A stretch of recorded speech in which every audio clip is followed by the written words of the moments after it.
All right, welcome to Columbus Podcast Festival, presented by Kaufman Development, where high design and a sense of belonging come together for a truly special place to live. This afternoon, we have with us the Canned Air podcast, which is a tribute to comics and pop culture. I read that. Photos and videos are welcome. Feel free, just no flash photography. Also, if you want to upload anything on social media, use hashtag ColumbusPodFest. Remember, this is a live recording, so act alive. Feel free to, right, that's it. Feel free to laugh. Feel free to, put in, clap, applaud, respond, okay? Don't feel like you have to be quiet because they won't be. So they're not the only ones who get to, make noise in here. You guys get to as well. And with that said, I would like to welcome Canned Air.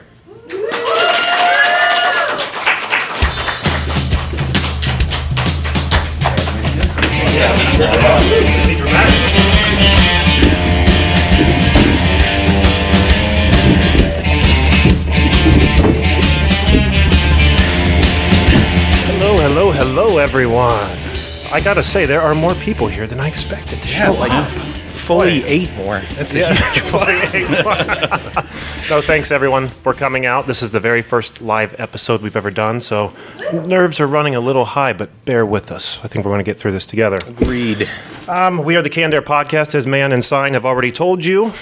But what we do is a tribute to comics and pop culture, and we're going to be talking just that through some segments that we've put together, and we're going to have a lot of fun today. So, Jake, where can these people find us on social media? It's so easy, guys. We make it as simple as possible for you to give us all of your money. Head on down to Twitter, where we are at CannedAirPod, and Instagram, where we are at Canned_Air. You can see all the funny jokes I tweet and gram out on a daily basis, something I'm more or less proud of. And if you like what we do, we are on Patreon. So toss a couple of bucks a month our way. If you hit that $5 or more mark, you get access to the Founders Club, exclusive Patreon pod, very swanky, very high life. And by swanky, we mean unprepared. We take no preparation to that show, but for some reason, people like it. So easily our least professional record. Right. Another question we always get that I think we just need to address right off the top is why Canned Air? You're talking about comics, pop culture. Why Canned Air? Who here likes Mel Brooks and has seen Spaceballs? Exactly. So you all remember the scene where Scroob, President Scroob, right? Is that right? Is sucking on the can of air. Come on, that's where we got simple. We want to be your air supply. What? Get in here. Love it. See, that's the connection we got here. But we typically always have a guest on the show as well that, we just invite along to have fun and promote their project. We don't have said guest today, so we want you all to be our guest. If during any time during the show we say something you want to comment on, please feel free, raise your hand, or just yell it out. That's fine. Okay. If you want to form a line in the center, that's also okay. Right behind the black pole here. Yeah. Behind the pole, yeah. So he goes first. What we're going to be doing is opening up the show with our very first segment called the Retro Roundtable, where we look back over pop culture and we choose a person, like actor, actress, movie, television shows, anything. Video games. Exactly, and we choose something to springboard a conversation that typically lasts most of the episode, and I think is our best segment we offer, right? I agree. Right? It's so whenever everyone can get down on. Everyone's going to be getting down on it. That's right, Jack.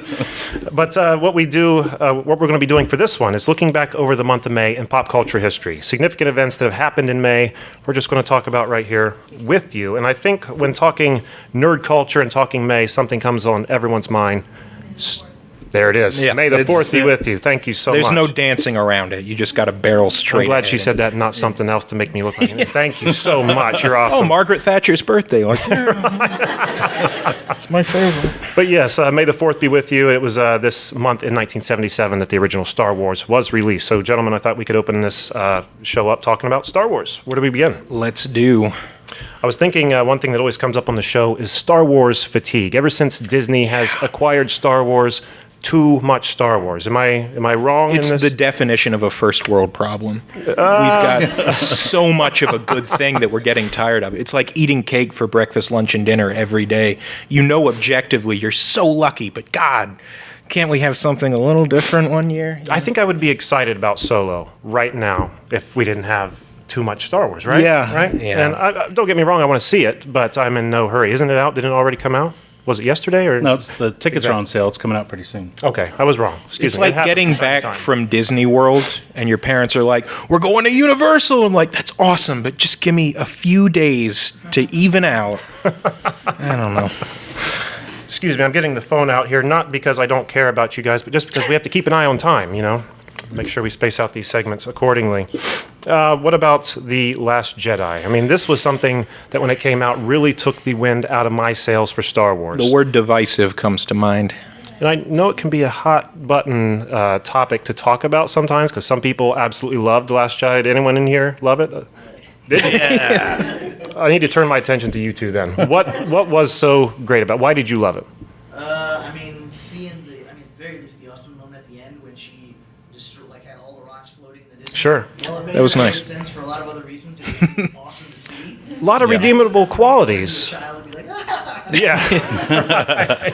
And I tell you what, the hyperspace suicide thing there was like a hauntingly beautiful scene. Yeah, it the was. combination of the visual and just the eerie silence was Even though amazing. theaters had to tell the audience that there was a 10-second scene where there was no audio because people thought that the audio went broke. Oh, really? I didn't know that. Yeah. The first time they honor the reality of no sound in space and people lose their minds. Yeah. It had a lot of redeemable qualities, I think, for sure. I liked at the end. Has anyone in here not seen it yet? Are we doing okay.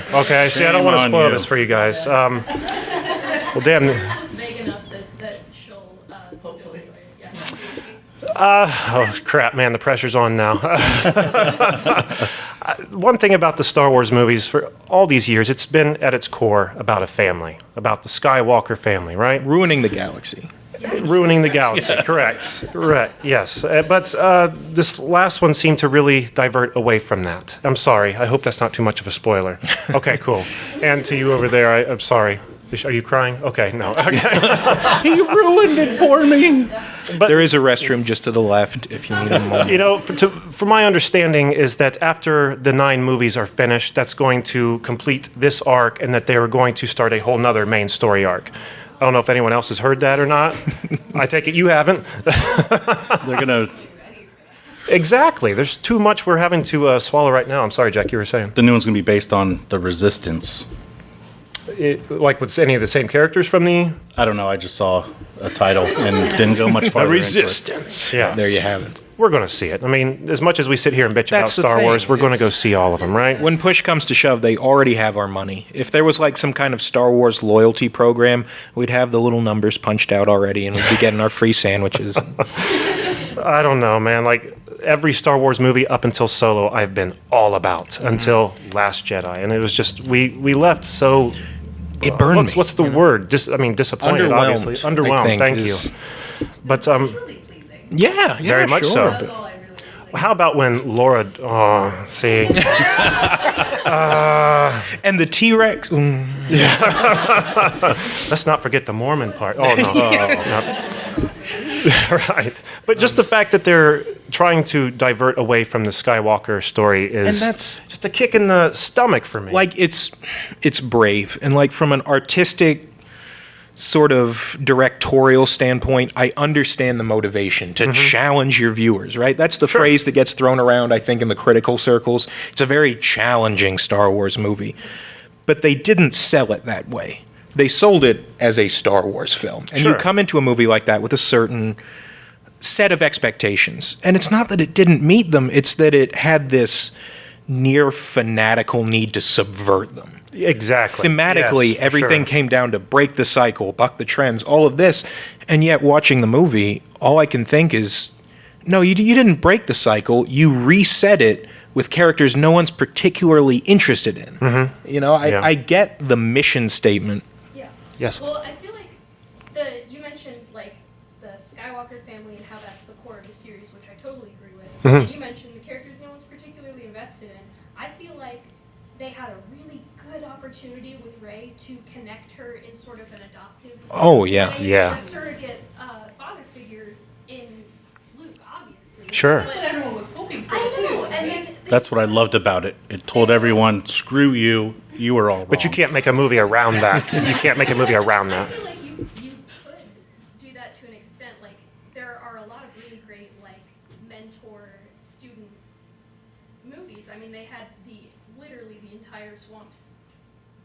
entire, like, multiple scenes was basically just Luke learning not to be an idiot. Yeah. So I feel like it would have been really, I mean, like, personally, I would have loved to see a similar thing with Rey actually, like, learning from and, like, interacting with more. That was sort of the expectation that not an expectation, more like a really far away hope. Sure. Can we actually have a really cool female character with an important connection to the main storyline? Despite how this movie turns out, I think Rey is fantastic. What a great character. She's I think like we can all a agree on that. tragically underutilized character is the issue. Yeah. But just, I mean, everyone's heard the fact that she can learn everything so quickly. What was the term, Brooke? A Mary Mary Sue. Sue. She was a Mary Yeah, Sue, where, absolutely. you know, with her training on the island, you're absolutely right. To see more of that relationship would have been amazing. But you get a few quick scenes of her throwing a lightsaber around. Yeah, That's really about it. She's mastered it. She's got it down. You need a montage. A montage.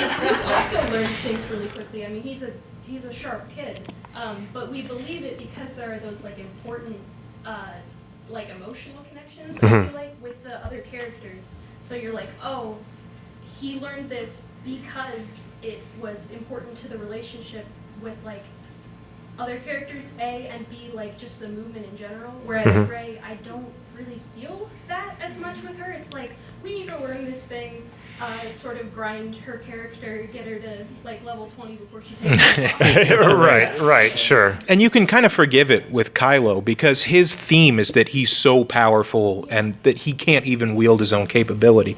So you get behind it like, oh, he's a weapon. You know, they sell him like this nuclear bomb. He's barely contained.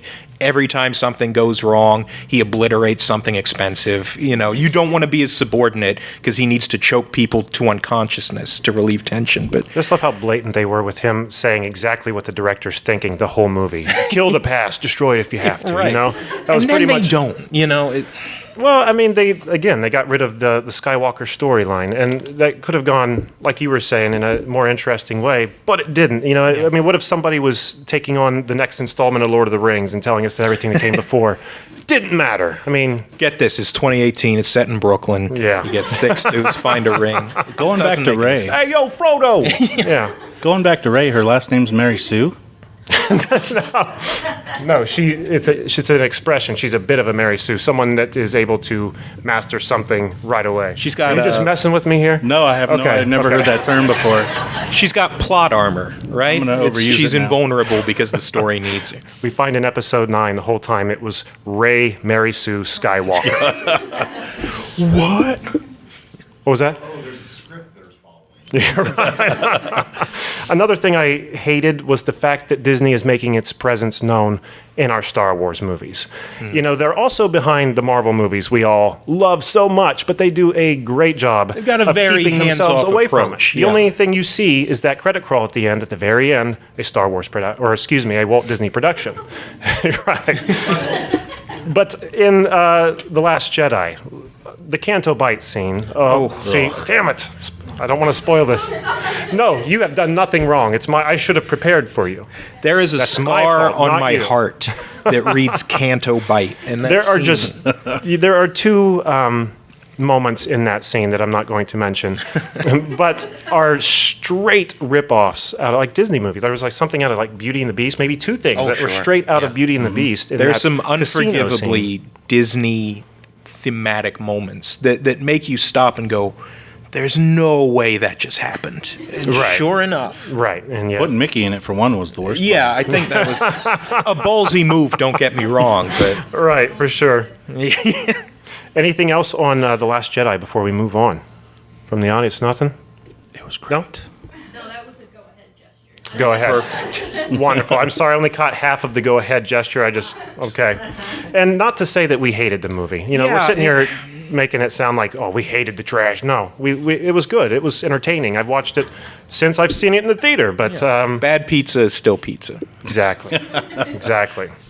And I think Star Wars is also going to kind of bleed into our next thing that happened in May. 1989, Disney MGM opened its doors to the public. So I thought we could talk a little bit about amusement parks and Star Wars involvement with the Magic Kingdom bringing on the Star Wars universe or land, or what You are they know, calling it? I'm so excited to see this Star Wars themed attraction, but I've got to temper that with this scenario in my head where you've got like Star Wars super fans lecturing toddlers at every corner of every exhibit. It's like, actually the X-Wing's foils don't contract in this formation. And just Right. on and on and on. Isn't Star Wars Land going to be taking place in Naboo? Ooh, what I saw That's a didn't pointless look like Naboo. I mean, the concepts, what I saw was very rock-oriented. Naboo was green It was pretty fields and lush, stuff. yeah. Yeah. Because it'd be kind of a bad idea I take from the prequels that nobody liked.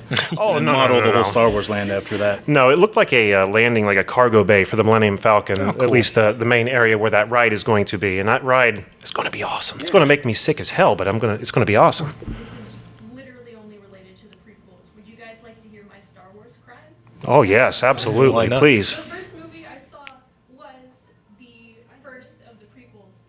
No, you were 2, I think. So wait, Phantom Menace was your first Star Wars movie you ever saw? Wow, okay. And I latched on to Jar Jar Binks like he was some sort of like Northern Star or something. And that was all I would talk about. That's why they had them, so they could reel in the little kids. Yeah. Yep. And it wasn't until like middle school discovering, oh, internet, there's like more to do than videos here? Cool. And reading like, my best friend, no one likes him. That's not a crime. You are the victim in this scenario. Yeah. All right? You got roped in, your impressionable young mind. That's And it's funny too because if you look back on like YouTube, and we've played it many times on our shows, to like people, the news being at the theater opening night when the fans come out, and just person after person spilling over. Oh, better than the original trilogy. Yeah. And then over time, to where we are now, it's like the most hated. It's up there with Last Jedi. No, I didn't hate Last Jedi that much, but But that's the thing about it, though, is in the moment you're like, yes, this is Star Wars. Yeah. It's like the sugar rush. and when you have a then- news reporter coming up to you saying, "What do you think?" and a That's camera great. in your Of face, course it's gonna be You're not good, going to yeah. be like, "It fucking sucked." I think a lot of people have their own thought about like how the Star Wars movie should be made. Exactly. So, like, you going in the theater be like, it better do this, and then it didn't do that, and then you're just pissed off. Which, I don't care about having my hopes Same goes with Marvel too. dashed. That's true. I don't care about having, what I anticipate being taken out from under me or anything. I actually encourage it. It makes for a more Sure. interesting movie if I can't predict it. But it has to be relevant to the story. Yeah. It can't just be a movie about contradicting what the fans are thinking. You know what I mean? And how many times have we said, like we can do all this speculation before this movie, before that movie, before Infinity War, before Last Jedi? When the chips are down, none of it's going to matter because they're probably going to pull something out of left field. And in some situations, that's incredible. And we walk away going like, oh, I didn't see it coming. And in others, you're like, oh, did I really know better than the directors and the producers of this Yeah. film? They had to take that path. Yeah. Yeah. What are you Infinity gonna do? War was, you mentioned that. That was so good. So It's- little mistakes. I feel made. like they're on two ends of a spectrum, Last Jedi and Infinity War, in terms of what the fans expected versus what they got. And Infinity War locked in like a laser beam and just hit that part of your brain for 2.5 hours.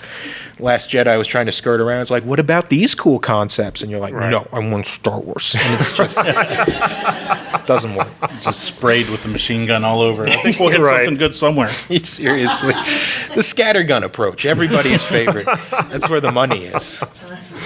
So aside from the Millennium Falcon ride that we all have been told we're going to get in the Star Wars land, I'm kind of curious what else we can expect. Blue milk.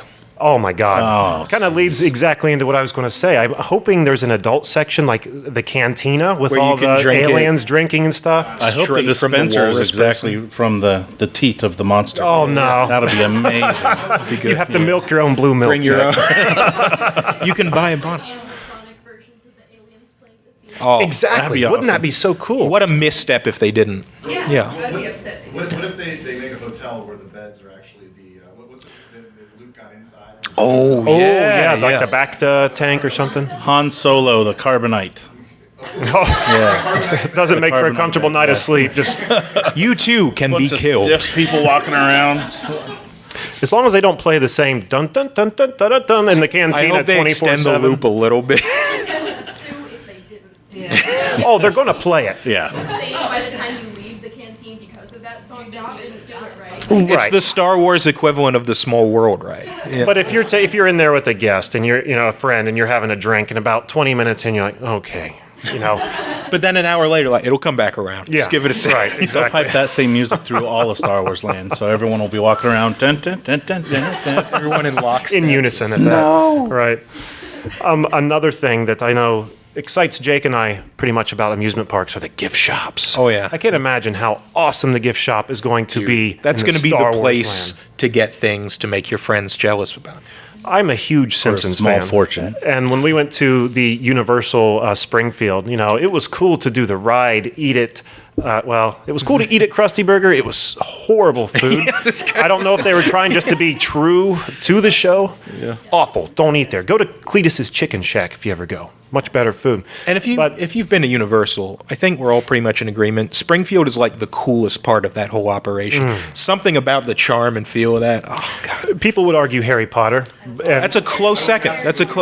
It's Yeah. the best. I'm The with him. Forbidden Flight or whatever in the Hogwarts Castle. I'm with Jake. The Simpsons was definitely the highlight incredible. of the visit. Harry Potter was definitely awesome, but there were so many people, like shoulder to shoulder. You could like lift your feet and still just move around Diagon Alley. There were so many people. That way I you got don't get lucky when tired. I was there because of that? the monsoon. That way you don't get tired.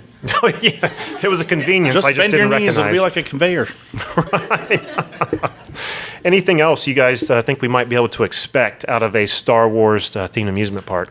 I don't know if I expect this, but I'm hoping for some kind of Rancor fight sort of deal. I want that to factor in. I want some kind of death pit full of strange monsters. Pod Racer, Lazy River. Oh my God, that is perfect. That is perfect. I want the little holographic monster chest set up. I That'd heard be they were awesome, making yeah. that actually. Like there's a Yeah, dude, play the Even better. hell out of that. even better. I have no Man. idea how to play it, but I'll try it. No. We'll have to write some letters to Disney, I think. If there's a Wookiee, you know how to handle it. So it's, Could be a ride called Blue Shot for Actually, like a Jedi school. yeah. That probably will be They for the little actually kids. have that now. It's not in Yeah. that land, but like little kids can go up, Yeah. get their lightsaber after their parents fork down $500. I mean, I don't think it's really that much, but it's the little Disney. You're Padawan getting scout. gouged, Far right? Yeah. But some Jedi's come out and say, wave it to the right, wave it to the left. You're a Little kids master just now. stand there, yeah. And then a Darth Vader comes out and kind of stands menacing in the corner, and that's Kids just beat him. exactly like a pinata. They beat the hell out of him. They go through so many. There's one kid who just won't stop. He's already dead. Right. In the like secret tunnels underneath. There you go. Got like 6 Vaders limping around, bleeding. One thing I thought we could do up here, since we're talking about amusement parks, and maybe talk about some of our favorite experiences or memories at amusement parks, guys. I got a horrific one. Let's hear it. Oh boy. When I was little, we went to Santa Cruz, and I was too small. I didn't come up to the line, so I couldn't ride anything. Except for one ride was, I believe they called it the Himalaya. And it was just the small ride that goes up and down in a circle. Well, I was yeah. excited because that was the only ride I could get on. So my mom and I jumped on there. It started going. I was getting crushed by my mom because of the centrifugal force, the way it works. And they stopped and said, "All right, who's ready to go backwards?" And everyone said, "Yay, anyone not want to go?" Boom. I had a very similar experience. My dad put me on, was it the Beastie, I think, at Kings Island? Oh, I remember the Beast. The That was my first miniature roller version? coaster. Mine too, at way too young an age, and it has kept me from getting on a roller coaster ever since. It was horrifying. Thank you. I'm glad I'm not the only wimp here. Dude, I got the T-shirt. I was hyped because it had the little. Because the Beast had the talons with the chains. Yes, yes, Beastie yes. had the paws with the ropes. It was everything Yeah. goes down a tier. And it scared the It hell was out of gnarly. me. Yeah. You know, I that was the first and only roller coaster I'd been on. I went there when I was really young. I enjoyed the Beastie. So I had this idea in my head, like, roller coasters, not so bad. I can handle this. Then we went to, what's it, Cedar Point has Millennium Oh, Force? yeah. And I was telling my dad, like, let's take this slow. I want to hit all the coasters. I want to hit them in sequence. I want to know what to expect. And then we met, like, some family friends, like, yo, we're going in line in the Millennium Force if you want to come. My dad's like, sure, come on. I'm like, Yeah. Millennium Force is a whole different beast. Forget No pun that. intended yeah. on that. I babbled like a lunatic for like the half hour later. By the time I got to the my only saving grace is that it was the dead of night, so I couldn't see the fall in front of me. I only got to feel it. So, like, the anticipation is so much worse than actually doing it. So So you got to ride the best roller coaster. I did, yeah. My second coaster ever. It's very much. I'm a Raptor guy. Oh, well, yeah. That's how the Jurassic Park. You have the ride right to was. be wrong. It's not a problem. The Jurassic Park ride in Universal, very much the same The way, where greatest, you're yeah. looking up at a T-Rex yelling into your face as you're dropped hundreds of feet. I pulled the same thing my dad did to me. My sister hates roller coasters. She is deathly terrified. We went on a little tour in Disneyland that took you through the interior of Space Mountain without getting on the coaster. Oh, nice. She hyperventilated thinking it was going to connect to the coaster somehow. So it's not cool for her. She's not down. We went to Universal for her birthday, and I'm like, we have to go on the Jurassic Park ride. It's going to be the best. She's like, it looks like a roller coaster. I'm like, no, it's like a little tour. You look at the dinosaurs. It's like a log flume thing. We've done that before. In my defense, I didn't realize. And so we're going through and like, oh, there's a hole in the fence. The raptors are loose. And I'm like, see, isn't this cool? And she's like, yeah, I guess it's okay.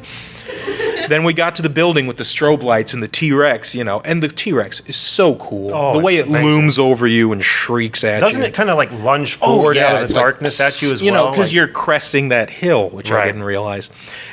And you weren't alone. yeah, I was turning to her. I was going to be like, hey, look at the T-Rex. Isn't this cool? And then and I was like, and like it was a little intense for me. So I remember we hit and the water splashed, and she had her mouth open. If she had been breathing, she may have drowned. But fortunately, her entire system locked up on the way down, so she was okay. Oh, the poor thing. It took a minute or two of like sitting down and consoling her after the Coaxing ride. and prying Yeah. and right, sure. I don't know. I bought her an ice cream or something. It's fine. Don't worry about it. But I'm definitely on the different side, different spectrum. Like, because Top Thrill Dragster, you ever rode that? You know, as much as I hate roller coasters, that's the one for some reason I want to try. I might be the only one that rides that ride that hopes that it doesn't go all the way around the first time. Well, What the hell's wrong with you? Off straight I up. want to go backwards, and then Oh. I'll do it again. Well, I can see that. I can see that. I mean, you can just get in line again and try to do it again that way, but no, I don't know what it is about that. It looks so attractive to me, especially when I hate roller coasters. When the Beastie scarred me. What is it about this The one? engines, it's all of that. It's just when you get up to it, it's like, oh, that's so cool. Yeah. And then when it goes off, you hear like the screech of the tire. Sure. Like they're really And it's Just over so instant quick speed, too, right? Oh, it's like, Yeah. You also get the best view of the park. oh, my oh, that's God. cool. You can see the bay. It's I can't imagine the view of the park at that moment. It's going to be like, oh wow, look at that! It's so serene. That's about how much time you have. Yeah. Oh, wow. Terrifying though when it gets stuck on top though, and then you Oh, they see love a hanging you giant over the edge. storm coming in. Oh, The first time I was on it, I was on top, and they were like, it's gonna take a minute because it was like stuck or whatever, and there's just a storm coming in, and there's lightning. I was like, I'm gonna die up here. this is it. That's a fair thought. That's a fair thought. You know, She's a ghost. On a metal coaster. perfect. Winning combination, isn't it? You have rubber soles in it. Yeah, it'd be all right. I was like took my shoes off before I go flip flops. I was like, just Barefoot coaster riding's the way to do it. That's the way to do it. I think they call that Louisiana style. Is that the Dangling phrase? over trees. Has anybody ever seen the Incredible Hulk roller coaster at Universal Studios? I've ridden. Ooh, see this I thing never twists went you up, down, turns you sideways, and doesn't even buy you dinner. And it scares the ever living shit out of me. Now I didn't have the strength. I passed it up when I was there. we went with my graduating class. We went in 2000 to Universal Studios, and as soon as me and my friends got in the front door, the first thing they wanted to do was the Incredible Hulk ride. It's like, son of a bitch, what am I going to do? Do I stand in line for 2 hours to humor them and then, waste half of my day, or should I just go off do my own thing? I was like, my class is here. There's plenty of people around. Surely I'll find someone else to hang out with. So that's what I did. I parted ways with them. I just went walking. Underestimated the size of the park. I didn't come across anyone I knew for some time. So I got in ride to do the Spider-Man ride, which if you ever are in Islands of Adventure, do it. It's so amazing. I don't think they've updated it in years, but it is still, They don't need to. yeah. Yep. The true classic never goes out of style, right? Just like the Terminator. Oh, It's that's a in different 3D, story. everybody. No, that needs to be gone if it I isn't. would say that ride, But- as awesome as the Spider-Man ride is, I actually enjoy staying in line in that ride. Because it's like you're going through all like the offices of like. Yes. That's You're at like the Daily Bugle. Yeah. It's like the actual line. It was a nice touch. It's a moving cart, but you have the 3D glasses on too, so the characters are So on the cool. cart with you. Like Venom's tongue is in your face, the goblin's right flying in front of you. It's cool. that like Check it augmented out. coaster thing is right. Exactly. I won't spoil the whole thing for you, but guarantee it's on YouTube. Sure. What? Okay. And anyway, so again, my dilemma. I've left my friends behind at the Incredible Hulk roller coaster. I'm standing in line at the Spider-Man ride and come across 3 what I would just call Florida brats. And dropped Name of my off there band, in by the the way. morning by their parents, makeshift babysitting, you know? But they seem to be about my age and seem to be fairly nice. So I was like, okay, I'm going to roll with these guys for a little while. About 20 minutes later, I find them intolerable. And we are walking toward Jurassic Park, and I see a classmate coming my way, who I'm just going to call Bill for the sake of the story here. I'm like, oh, Bill, my salvation. I got to get to Bill, you know? So I could have turned to these fine people and just said, thanks for humoring me, entertaining me. I see some of my friends, I got to go. But no, I waited till they looked the other way, and I just ran. That's what I did. I can't explain why I did. Like a true hero. Right into the open arms of Bill, my salvation. 20 minutes later, I find Bill intolerable. And I'm like, I got to do something about this. So I see in the front of Jurassic Park, there's a big lake right in the middle of the park there that has a boat going from 3 points, where if you don't want to walk around the entire park, around the lake, you can get on the boat. It's like, Bill, we got to do this boat. We got to do this boat. So we get on, and we're sitting there, and I'm keeping close eye on the captain, who's closing the chain, getting ready to take off. And as soon as I see him grab for that chain, I'm like, Bill, I got to go throw away my Coke can. I'm sorry, I forgot. Be right back. I jump out, and I say, you can go ahead and go. I'm not going to do it. And the last thing I remember is seeing a Bill about this big getting smaller with a confused look on his face looking on. I was like, I don't know, dude. I'll meet you on the other side. I never did. Left without Never me. did. Bill was So- never seen again. A window into the fickle asshole I was or am. I don't know. Maybe. You've toned it down quite a bit. Any other amusement park stories before we move on? Anything you guys want to share? All right, moving right along. It was this month in 1992. Let's talk about what really matters. Really deviating away from what we've been talking about here is this month in 1992, the Golden Girls final episode aired. Do we have any Golden Girls fans in the house here? No? Okay, awesome. Come on, Chris. I never watched the Golden Come on. I'd be a fan and just say I believe. You would. You You really seen would. something. You had to seen some of I it. love B. Arthur, yeah. Thank you. She was amazing, and she was my favorite part of that show. I mean, I think that a lot of the humor was really ahead of its time. Absolutely. In that show. Because And it it's- holds up today. It does. I mean, You to could this- probably start watching the show right now and you'd be like, okay, I get it. He jokes, but honestly, you Yeah, can. it's- I mean, I've been watching it within the last year and have seen a joke on there. I'm like, wow, I can't believe they did that on the Golden Girls, you know? But they did, and I love it. I love it. But also the cult following. Come on, I love the Golden Girls. Oh, yeah. The cult following that it's ensued in the meantime. Board games, coloring books. Even seen a Lego set of I'll their never whole house. forgive myself Concept for not Lego buying set, that coloring yeah. book. Pops. Do they have pops? They do have pops. I've seen them, yeah. Link's got the whole set. Oh, he's a smart man. I didn't know they had those. Of course he does. I want full-on action figures. Pops don't cut it for me, but Kung Fu full-on grip. Golden Girls action figures. 6-inch It's gotta be. Yeah. Blanche and Rose and Anybody who's been to my place has seen a wall full of action figures. Come on, you can contest. Can you imagine Spider-Man, Drax the Destroyer, Dorothy and Ma, right up there in the lineup? Come on. They combine like Voltron. Or like every Golden Girls action figure has one limb of Thanos. And There if it you collect is. the whole set. Even more attractive to me now. Yeah, I dig it. Watch that show for sure. They have old Mjolnir. That's really what I Oh, easily. without a doubt, I believe so. Rose. No question. Rose is holding Mjolnir. Thor's hammer is Mjolnir. For those who might not be aware, but yeah, Rose is the only one. You know, Blanche is not holding No, that thing. come on. Too many late night. One day her that? sins will catch up. Does it, Golden Girl fans here? Anybody? I mean, I think I've already asked that, but anything to say on the Golden Girls? The only reason I looked into the Golden Girls when I was younger is because they mentioned B. Arthur in the movie Airheads, which if anybody Oh my God! Yes. fans, and one of them is a naked picture of B. Arthur. And then later a record exec walks by and just goes, B. Arthur, outstanding. So because of that, I was like, who's B. Arthur? So, oh, okay. I've never had Oh the my desire God. to see B. Arthur nude, but yeah. Yeah. I thought, I was like, oh no. Yeah. I think that was the point of the request. Right, right, Yeah. right, I think right. whether you're a fan of the show or not, you recognize living national treasure Betty White, Oh, for sure. probably the human being who is purest of spirit. Who has figured all out the planet. the secret to eternal life? She's just Apparently. got like Apparently. husks of children piling up in her basement. She just Sucks their absorbs power the- from them every day. I know, right? Literally, fully. I feel like that's what we're all good. It's for Betty. It works, yes. Yeah, How many kids? yeah, We found out Keith Richards was doing it. We'd be like, yeah. He's doing a lot of things that should have killed him years ago. But it's like we were he's going to outlive all of us. It's like we were talking about before the show, like on The Simpsons, Mr. Burns has all these diseases that would kill any normal man, but there's so many of them in flux that they Just keep each cancel other at bay. So, Strongest of women. right. Some fun facts about the Golden Girls. Estelle Getty, who played Ma, who looked to be the oldest, was actually the youngest of the cast. Can you Crazy. believe? I didn't know that till you told me. I just assumed the makeup work was really solid, I guess. That it was. And Jack, I remember you said you had some things to bring to the table on the Golden Girls. Yeah, originally B. Arthur wasn't going to be, what was her name, Dorothy in the show? Really? Yeah.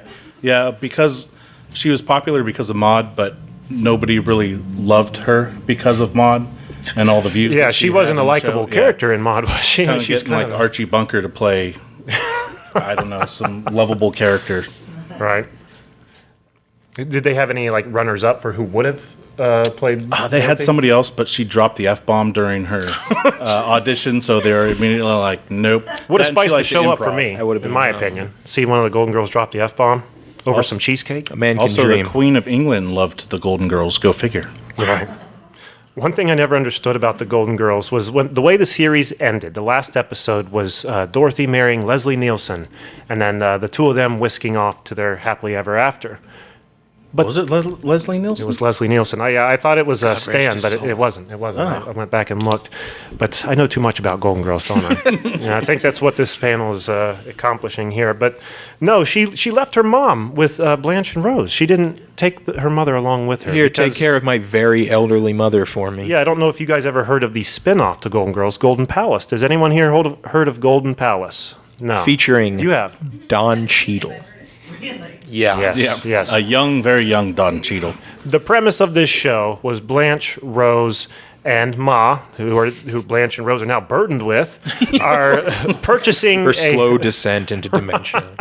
are purchasing a hotel from a young Don Cheadle who can't get it going anymore. So he's kind of, what's he become, like the bellboy? or- Yeah, he's sort of like, he's like the concierge. He's running the operation more or less. Sure. And another person in this show is Cheech Marin. I mean, when you think of Golden Girls, you think stoner comedy, right? Yeah, Right? easily. Two great tastes that taste great together. Oh, there it is. They've There got it to is. take all their pills, and he does other stuff. He provides said pills.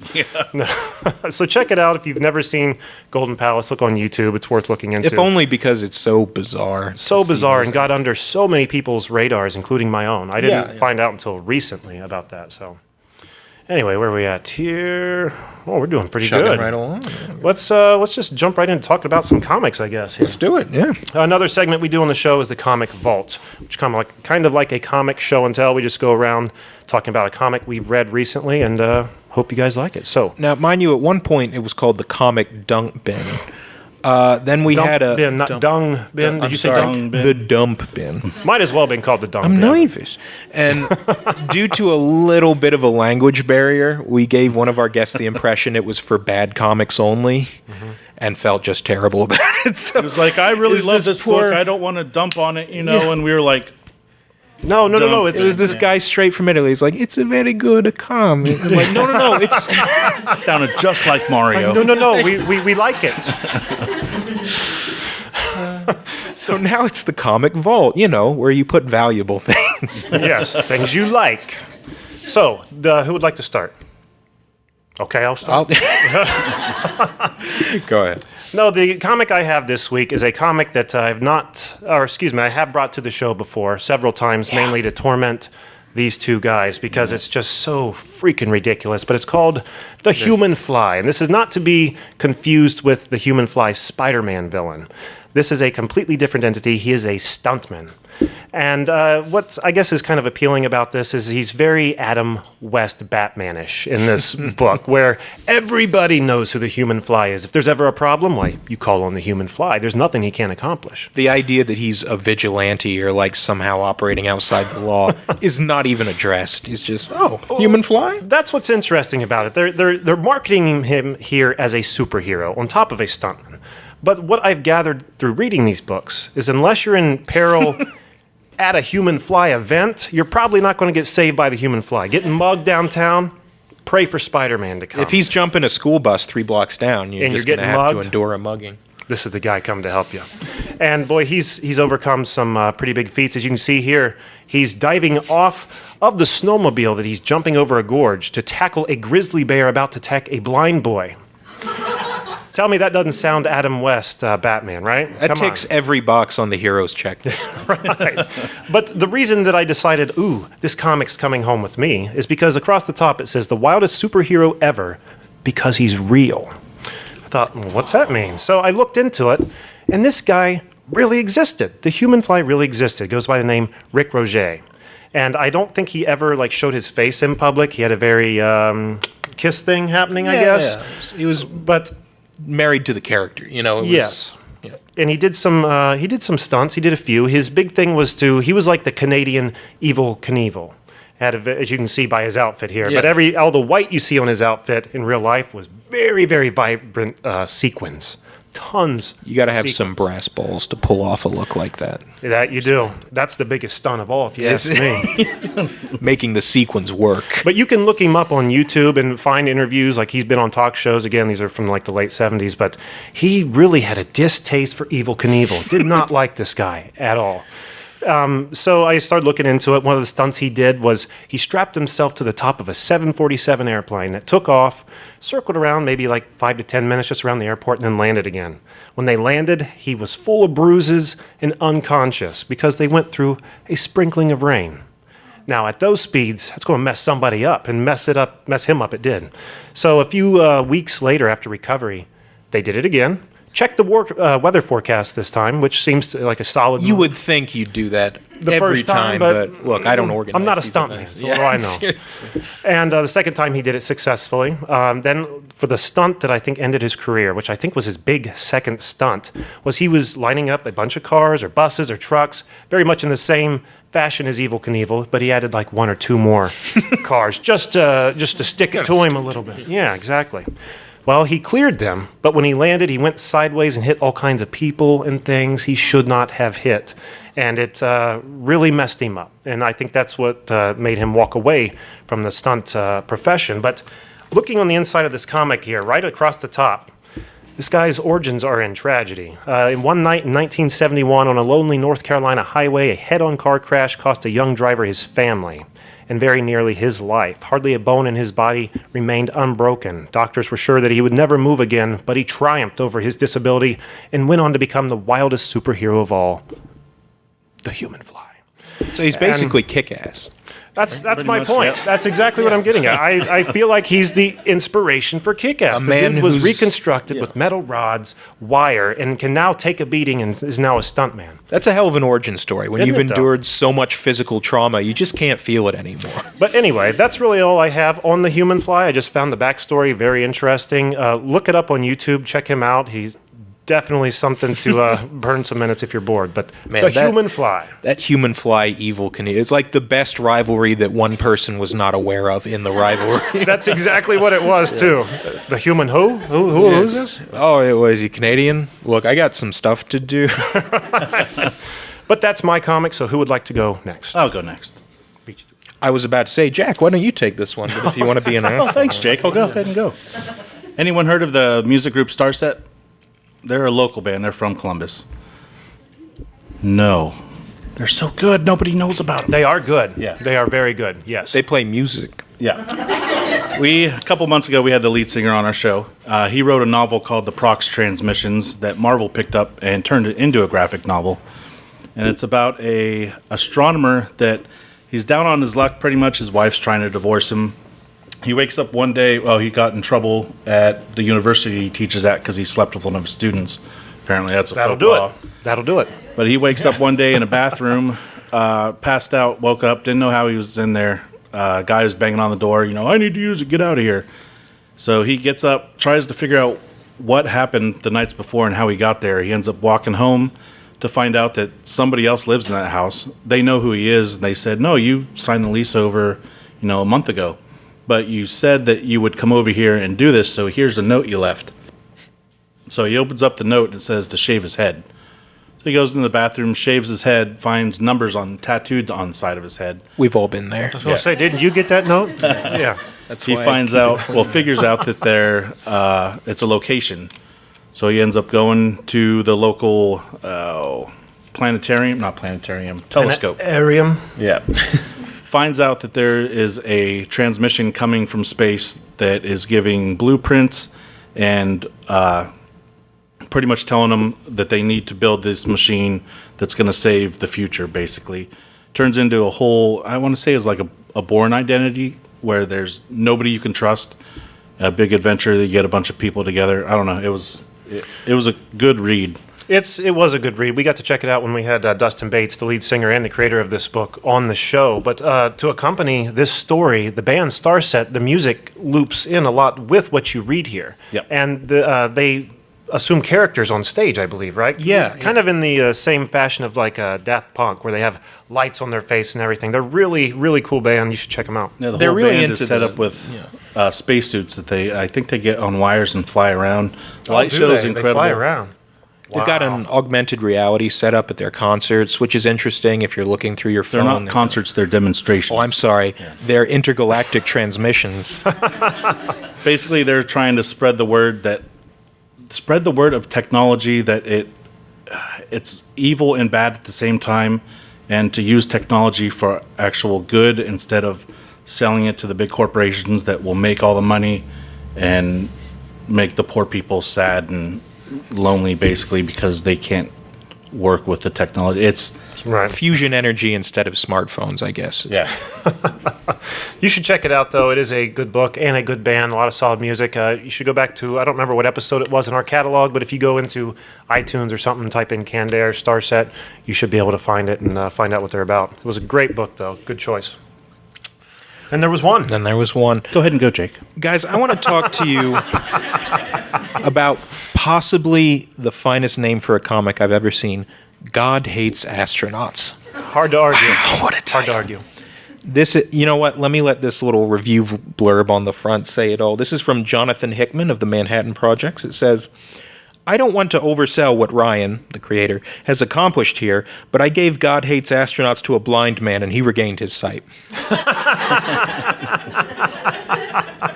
This is, without endorsement. hyperbole, the strangest and most utterly brilliant comic I think I have ever read. The quality of the writing and the concepts at work is in such stark contrast to the utter absurdity of it. I can't sing its praises highly enough. What I'd like to do is introduce you to just some of the fine features of this comic rather than the storyline itself. It has a suggested voice talent page right here at the you front can't go wrong with that. where it lists all the major characters and how best they should sound in your head. Let me just go through a few of them. We've got Starfighter, the main character, who they suggest John C. Reilly would be the ideal match. His wife, Starrier, a crude portmanteau of star and warrior, Maggie Gyllenhaal. Their buddy here in the weird BDSM gear, that's Anti-Mugger, a man who hates muggers so much he's based his entire identity on seeking them out and destroying them. Well, that's Burt Reynolds, ladies and gentlemen. Oh, nice. And my personal favorite, this guy here, it's almost impossible for you to see. He's basically just a set of jaws with flashlights on the side. That's Kramak, voiced by Rip Torn, apparently. His little blurb in the introduction here is possibly the greatest thing in all Christendom. It says, Kramak, friend to all, understood by none. Primal ape strength and rechargeable laser eyes of some kind. So they're just not interested. Rounding out their team is this upside-down face gray silhouette called the Impossible. And her superpower is that she can perform the impossible in context-specific ways. In one situation, we see her hanging upside down out of frame behind an enemy, only to break their neck. The person yells, "Impossible!" And she says, "Yeah, that's the point." Let me give you a quick rundown of the storyline here. It's called God Hates Astronauts because playing off that cultural touchstone, The Astronaut Farmer, everyone's favorite film. I love that film personally. It was great. It was great. I didn't see it. You didn't? No. Billy Bob Thornton. Check it out. Okay. So good. May I? I am so sorry. Continue. No, by all means. Wow. Wow. So space travel is becoming increasingly privatized by farmers, of all people, who took Billy Bob's example and decided, if he can do it, so can I. Now, here's the problem. For our band of intrepid heroes, the Justice League equivalent of this setting, they are funded by NASA, who's now being defunded by all of these privatized space programs because of all these upstart farmers building their own spacecraft. Thus, they declare war on astronaut farmers to eliminate them, to restore funding to NASA, to restore funding to their organization. And boy, it only gets weirder from there. Where they meet characters like, what's his name? Admiral Tiger eating a cheeseburger? James Earl Jones. Who's, perfect. Yeah, Perfect. who is a regal tiger, always a cheeseburger in hand, always one bite taken out of the cheeseburger. Does it regenerate? Does he have an unlimited supply of cheeseburgers? These are questions we'll never have the answer to. And let me just conclude with, I think, my favorite joke in the book. The main character, the gigantic bloated head you see right here, is Star Warrior, who is invulnerable, like unto Superman. He gets beaten so savagely by a supervillain in the very first fight that his skull is powdered, and his head begins to swell to something like 2 or 3 times the size of his body, but he can't die because he's immortal. The surgeon operating, quote unquote, on him says, "Look, I can try to piece his head back together, but at this point it'd be like gluing together sand." That's the quality of writing you can come to expect from God Hates Astronauts. This is one of 3. I swear they only get better. I couldn't recommend it highly enough. Stop what you're doing after the show. Read God Hates Astronauts by Ryan Brown. It says right here, Ryan Brown's shockingly questionable God Hates Astronauts. Volume 1, The Head That Wouldn't Die. Sounds awesome. Incredible. I think the best part about this comic is just having that list of celebrities to hear their voice, because What a stroke of genius that it is. adds so much to the reading experience, and I think makes it even a little bit easier. Yeah. You know, it gives you can't more help but not identity hear for that them. character. Right? Right. Yeah. Exactly. Put that suggestion in your head. There's no getting away from it. All right, where are we at? We are about 5 more minutes here. I think we can wrap it up. I think all right, so. awesome. Well, guys, I want to thank you all for coming out. This has been a lot of fun. Can't thank you enough for being here. But Yeah, it before really we means end, a lot. Jack, what do we have on our website? You go to cannedairpodcast.com. You can see show highlights, guest info, listen to the show, follow us on all our social media. Click the link to follow our YouTube page. Check out our special guest page. Click the link to follow our merch page. And if you'd like to be a guest, well, I guess if you do any comic books and stuff like that, you can send us an email on our contacts page. And don't forget, guys, that is at CannedAirPod on Twitter and at @canned_air on Instagram. And if you like what we do, Patreon, couple of bucks a month. Seems like it couldn't help at all. You have no idea how far that goes toward boosting our fractured confidence. So by all means, throw us your pocket change. Hit that $5 a month or more mark, and you have access to the Founders Club, Patreon only, super chill. It's almost like a backstage quality, right? That's what we're shooting for. Yeah, You're just it's talking with your unscripted, bros. But at the same time, it's more lax. You're like he's saying, backstage in the green room, if you will. Like which you is left what on this the room- microphone and call it you're that. peeping in on us audio-wise. Do they know they're being recorded right now? This is weird. I don't know if you guys have had this problem. My hands have felt awkward this whole time. I don't It's know like, what to do I do. do with my hands? So I'm just I going feel to like kind of part of me, do I'm always... this. Here we are. Anyway, thanks, guys. for- Another quick thing before we end, I just wanted to say we're looking at starting another show up. So, another show that focuses on strange, weird, unexplained stories that anyone might have. So, if you have a said story, fits criteria, hit us up on one of these contacts over here and let us know. We'd love to get you on the show and record. And people have asked, like, oh, I don't have any supernatural. Does it have... It doesn't have to be supernatural. No. If it is, all the better. All we want are things that have happened to you or a friend, something you know well enough to retell in all its detail that make you go, That was weird. Yeah. Things that make you go, right? Yeah. That's the tagline. It's terrible. I think that's going to do it for us today. Thanks again for coming out to the Columbus Podcast Festival and sitting through our podcast. Thank you so much.